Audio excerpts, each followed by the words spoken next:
বন্ধুরা আসসালামু আলাইকুম। আমি আশিক রহমান। আজকে আপনাদের সামনে একটি দুঃখজনক ব্লগ ভিডিও নিয়ে আসলাম। তো আপনারা হয়তো জানেন চট্টগ্রাম শহরে প্রচুর পরিমাণে অল্প কিছুদিন বৃষ্টি পড়তেছে।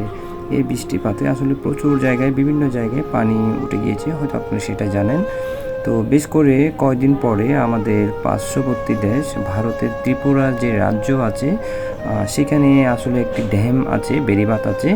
তো সেই বেড়িবাঁধের পানি রাতের আধারে যখন ছেড়ে দেওয়া হয়, তখন আমাদের অনেকগুলা এলাকা এবং অনেকগুলা জেলা পানির তলে তলিয়ে যায়। বিশেষ করে আপনার নোয়াখালী, পরশুরাম, কুমিল্লা, ফেনী, এরকম অনেক জায়গায় পানির নিচে তলিয়ে যায়। অনেক মানুষের জিনিসপত্র, আসবাবপত্র অনেক কিছুই নষ্ট হয়ে যায়। অনেকজনের গবাদি পশু থেকে শুরু করে হাঁস, মুরগি, গরু, ছাগল, একেবারে অনেকে অনেক কিছু বাঁচাতে পারেনি। অনেকের অনেক মালামাল, সম্বল, টাকা পয়সা অনেক কিছুই আসলে পানির তলে ভেসে গিয়েছে। অনেকের জায়গা জমি, ক্ষেত খামার সব কিছু নষ্ট হয়ে গিয়েছে। তো আপনারা জানেন ইদানিং ধরে নোয়াখালী, ফেনী আর কুমিল্লার অবস্থা প্রচুর প্রচুর পরিমাণে খারাপ। মানুষ ওখানে আসলে যে তাদেরকে উদ্ধার করবে, সেই উদ্ধার কাজটুকুও করতে পারতেছে না। সেনাবাহিনী, বিমান বাহিনী, নৌবাহিনী, দেশের সাধারণ যে সামাজিক সংগঠনগুলো আছে, স্বেচ্ছাসেবী দলগুলো আছে, ছাত্ররা আছে, সবাই কিন্তু অনেক আপ্রাণ চেষ্টা করতেছে তাদেরকে উদ্ধার করার জন্য, তাদেরকে ভালো একটা জায়গায় এনে রাখার জন্য। যারা এখনও পানিবন্দী হয়ে আছেন তাদেরকেও উদ্ধার তৎপরতা করার জন্য, তাদেরকে বিভিন্ন জায়গায় ত্রাণ পৌঁছানোর জন্য।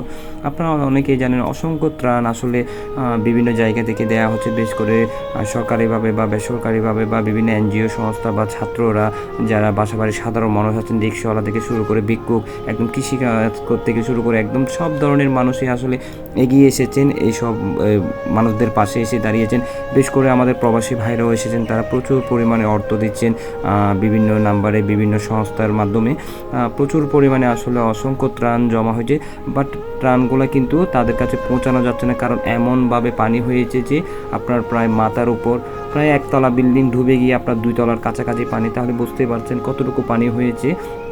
বিশেষ করে অনেক প্রত্যন্ত অঞ্চল আছে যেখানে এখনও পৌঁছাতে পারতেছে না তাদেরকে উদ্ধার করার জন্য। তারপরে হেলিকপ্টার দিয়ে অনেকে উদ্ধার করা হচ্ছে, অনেকে স্পিড বোট নৌকা দিয়ে উদ্ধার করা হচ্ছে। আপনারা হয়তো মিডিয়ার মাধ্যমে দেখতেই পাচ্ছেন, মানে বাংলাদেশে যে ভয়াবহ এখন চট্টগ্রাম শহরে যে বন্যাটা, সেটা হয়তো অনেকেই বলতেছে, অনেক মুরব্বীরা, যে স্বাধীনের আগেও তারা এত বন্যা, এত বা পানি কখনোই দেখে নেই। এই 2024 সালে এসে তারা যে পানিটুকু দেখতেছেন, তারা নিজেই হতবাক হয়ে গেছেন যে এত পানি কি করে হলো। অনেকের ঘরবাড়ি আপনারা দেখেছেন বেসে গিয়েছে, অনেকের অনেক ক্ষেত খামারের মাছ টাছ যারা চাষ করেছেন সব কিছু একেবারে চলে গিয়েছে। অনেকের গরু ছাগল যারা বিভিন্ন ধরনের পালন করতো, অনেক মধ্যবিত্ত মানুষ বলেন, গরিব মানুষরা বলেন, সে গরু ছাগলকেও বাঁচাতে পারেনি। অনেক মানুষ নিহত হয়েছেন, অনেকে আহত হয়েছেন, অনেকের অনেক কষ্টে করা একটা বাড়ি করেছেন, সে বাড়িটুকু পানিতে ভেসে নিয়ে গিয়েছে।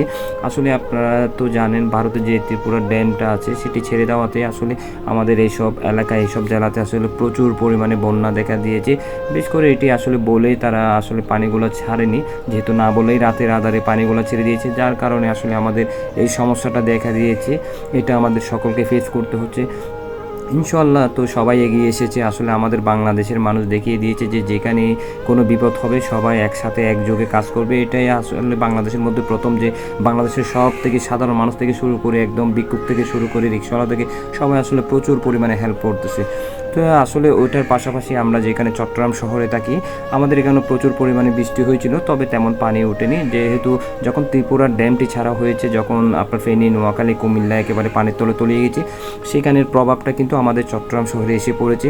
আপনারা নিশ্চয়ই দেখতে পাচ্ছেন আমাদের বাসার মধ্যে কীভাবে পানি ঢুকে গিয়েছে। আসলে সত্যি আমাদের বাসার মধ্যে অল্প অল্প করে হঠাৎ করে যে পানিগুলো আসলে চলে এসেছে, সেটা আমরাও কল্পনা করিনি। একেবারেই পানি আটকিয়ে রাখতে পারিনি, অনেক চেষ্টা করেছি পানি আটকিয়ে রাখার, বাট আটকে রাখতে পারিনি। দেখেছেন অনেক প্লাবিত হয়ে গেছে। আসলে একটু কমলে এগুলো হিঁচা শুরু করে দিই পানিগুলো, তারপর আবার চলে আসে। তো এরকম প্রচুর দুর্ভোগে পড়ে গিয়েছিলাম, প্রচুর কষ্টে পড়ে গিয়েছিলাম, যে আসলে ওইখান থেকে পানিগুলো চলে আসাতে প্রায় 4-5 দিন যাবৎ পানিগুলো রয়ে গিয়েছে, একেবারেই সরতেছে না।